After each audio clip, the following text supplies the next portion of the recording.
TDP అధినేత చంద్రబాబుపై Telangana deputy CM Kadiyam Srihari తీవ్రంగా మండిపడ్డారు. చంద్రబాబు పట్టపగలు దొరికిన దొంగ అంటూ నిప్పులు చెరిగారు. దొరికిన దొంగలకు నీతులు చెప్పే హక్కు లేదంటూ మండిపడ్డారు కడియం శ్రీహరి. ఒక వ్యక్తి దొంగతనం చేస్తూ పట్టుబడ్డాడు. ఈ ప్రభుత్వం చట్టరీత్యా ఆయన పైన చర్య తీసుకుంటుంది.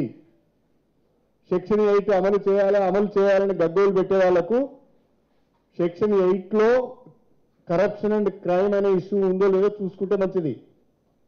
గంత అవగాహన లేకుండా మాట్లాడే వాళ్ళు ఇవాళ అక్కడ మంత్రులు అయ్యారు. అది ఆంధ్రప్రదేశ్ ప్రజల కర్మ. ప్రత్యేకించి ఏసీబీ కూడా prevention of corruption act section 120B కింద ఎఫ్ఐఆర్ నమోదైంది. ఆ ఎఫ్ఐఆర్ ప్రకారము వాళ్ళు విచారణ జరుపుతున్నారు.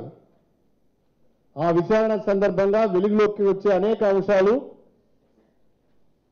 ఆ యొక్క సంఘటనతోని ఆ కేసుతో సంబంధం ఉన్న అనేక వ్యక్తుల యొక్క విషయాలను కూడా వాళ్ళు విచారిస్తారు.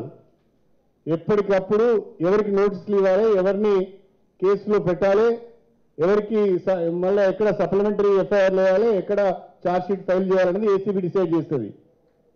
ఈ విషయాలన్నీ మర్చిపోయి ఆంధ్రప్రదేశ్ ప్రజలను మభ్యపెట్టడానికి, ఇది 2 రాష్ట్రాల మధ్య వివాదంగా చిత్రీకరించడానికి, 2 ప్రాంతాల ప్రజల సమస్యగా చిత్రీకరించడానికి ప్రయత్నం చేస్తున్న ఆంధ్రప్రదేశ్ మంత్రులు ఇప్పటికైనా విజ్ఞతతో వ్యవహరించాలని నేను కోరుతున్నా.